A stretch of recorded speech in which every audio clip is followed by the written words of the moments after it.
सखी जानतर का बताई खूबी रजौल काबा, का बताई खूबी रजौल काबा।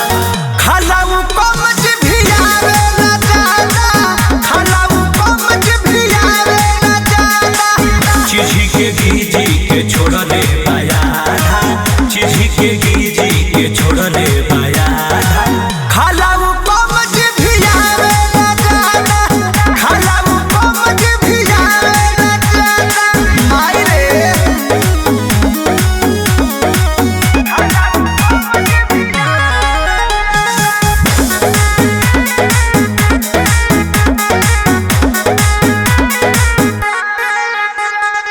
लगे जवान के शिकार कदी आही रे माई, होइसन बुझल यार पार कदी आही रे माई।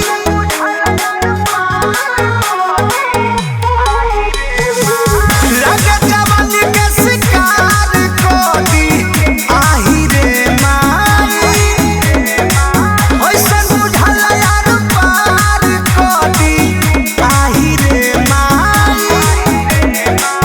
लोड़ा से पहिले फारे लाख बगाता, लोड़ा से पहिले फारे लाख बगाता।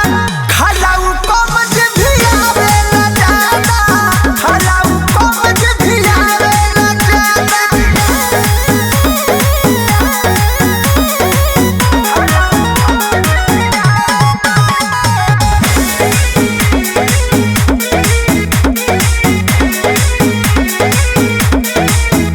रख देले मदेह झकझोर के हो आही रे माई, तुरले बिकिया रविंद पोर पोर के हो आही रे माई।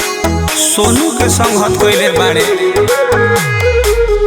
रख देले मदेह झकझोर के हो आही रे माई, तुरले बिकिया रविंद पोर पोर के हो आही रे माई।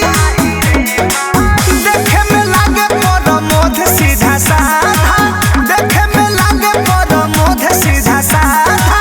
खलाऊ कमज भी आवे ना जादा, खलाऊ कमज भी आवे ना जादा। गजल बदले चिझी के गीजी के छोड़ दे पाया था, चिझी के गीजी के छोड़ दे पाया।